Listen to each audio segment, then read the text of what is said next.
one lives. Obecně se dá říct, že ta vysokoškolsky vzdělaná skupina, respektive Generally, one can say that university So education. we're going to once again test out the XHDATA D808 with the Grundig G5, a good old veteran receiver that is analog with PLL digital readout, while the XHDATA is a DSP based receiver, much more modern. So this is 7780 WRMI, but with I believe Radio Prague broadcast in English.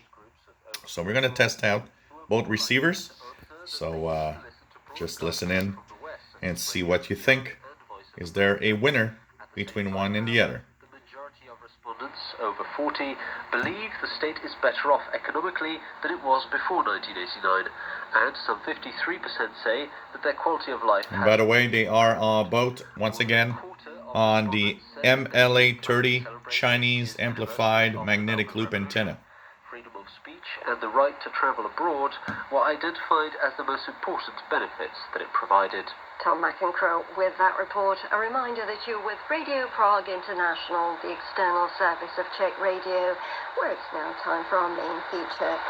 Ondrej Sekora is perhaps best known as the author of the beloved cartoon character Ferdie or Ferdie the Ant. But Sekora was more than just an illustrator and comics author. He was also a journalist, an amateur entomologist, and one of the first propagators of rugby in Czechoslovakia. The Moravian Museum in Brno will mark 120 years since Ondrej Sekora's birth with an exhibition and a new monography. Ruth Franková has the details. Já se zase vyznám v práci. O jo, Harami. Já dovedu všelico spravit, ano, udělat, ano, postavit, ano.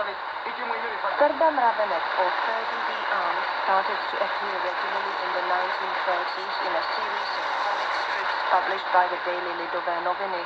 He went on to become a hero of countless children's books cherished by generations of Czech children. Later, he also starred in a puppet and animated TV series released in the 1960s and 1980s. The creator of Ferdie the Ant, Ondrej Sekora, was born in 1889 in Královo Pole near Brno. He enrolled to study law but soon quit to pursue illustration. In the early 1920s, Now let's go to the Grundig G5. the Brno office as a caricaturist, a columnist and a sports journalist. In 1923 he was sent to Paris as a correspondent, which had a major influence on his later career, explains Eduard Burget from the Institute of Czech Literature of the Czech Academy of Sciences. On měl možnost se v průběhu toho svého pobytu seznámit i s řadou. There was a large community of Czechs, mainly artists, living in the French capital at the time, and Sekora got the chance to meet many of them. But what was most important was that he got acquainted with top French and world magazines, which all published comic strips at the time. Sekora carried this tradition over to his home country. He was not the only Czech illustrator to create comic strips, but he could be considered one of the first founders of comic stories in Czechoslovakia. Určitého zakladatele komiksových příběhů v tom našem českém prostředí. In Paris, Sekora mainly worked as a sports correspondent covering the Olympic Games and the famous Tour de France. He also brought home a rugby ball and a set of rules which he translated into Czech, coining the Czech rugby terminology, which is still being used today.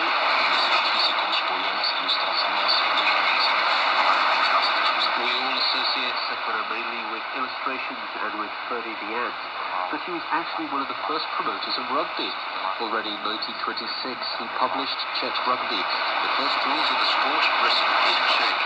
He also worked for some time as a coach and referee for 2 rugby clubs in Moravia. So this is just a small but important aspect of his life. Sice drobnost, ale myslím si, že zapadá a patří do Sekorova života. In 1928, the office of the daily Lidové noviny moved from Brno to Prague.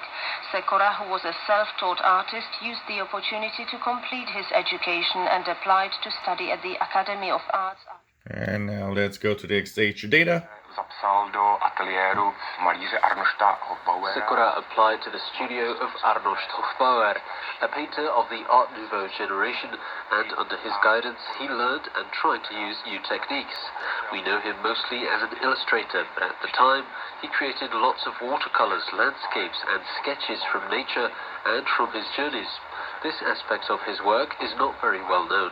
Určitá poloha, řekněme malířská Ondřeje Sekory, která není příliš známá. During the 1930s and early 1940s, Ondrej Sekora created a number of popular cartoon characters, including Kuře na pipi and Brouk Pitlík or Pouch the Beetle, but none of them gained such fame as Ferdie the Ant. The first comic strip with Ferdie was published in 1927 in a magazine called Pestrý týden, but he became better known in the 1930s after he started appearing in a regular comic strip in the daily WRMI. Samozřejmě ta témata, která Ondřej Sekora nějakým způsobem The topics Sekora addressed in the adventures of Ferdie the Ant were often political. Sekora reflected the onset of Nazism in Germany and the Spanish Civil War, as well as other events stirring the European continent. So I would say the comic strips in Lidové noviny are something like an illustrated glossary of what was going on in the world, and Ferdie himself is politically engaged to a certain extent. Glosářem toho, co se ve světě děje, takže samozřejmě i ten Ferda je tam, řekněme, nějakým způsobem politicky angažovaný. Back to the Grundig G5. Publishing children's books centered around the character of Ferdie the Ant and his adventures in the insect world. The first book, called simply Ferda Mravenec, came out in 1936. Another one, Ferdie the Ant in Foreign Services, was released 3 years later, followed by Ferdie in the Ant Hill in 1936. The books gained him enormous success among generations of Czech children. After the war, Ferdie became increasingly committed to the new socialist regime, helping to build the new republic and fighting the American Beetle. Sekora's political attitude stemmed mainly from his wartime experiences. His second wife was Jewish, but he refused to divorce her and as a result lost his job in the newspaper. In 1944, his wife was deported to the concentration camp in Terezín while he spent a year in German labor camps. Luckily, the family, including their son, who spent part of the war with relatives, reunited after the war. Ondřej Sekora se po válce, řekněme, stotožnil s ideály komunistických. After the war, Ondrej Sekora identified with the ideals of the Communist Party. Even before the war, in the books for children, Ferdie was presented as this industrious and diligent ant, taking pride in moral virtues, diligence and justice. These values, such as collectivist thinking and unity, were proclaimed by the Communist Party. So what do you guys think? Any winner between the XHDATA and the Grundig G5? It's interesting to compare both. Like I said, both are on the MLA-30 Amplified Magnetic loop outside. It could be just audio. It could be, both perform well. But do you see a winner? Do you see one that seems to be a little better than the other? Well, why not voice your own opinion? I'd like to see your comments here. If you enjoy our videos, please subscribe, give us thumbs up. Thanks for watching.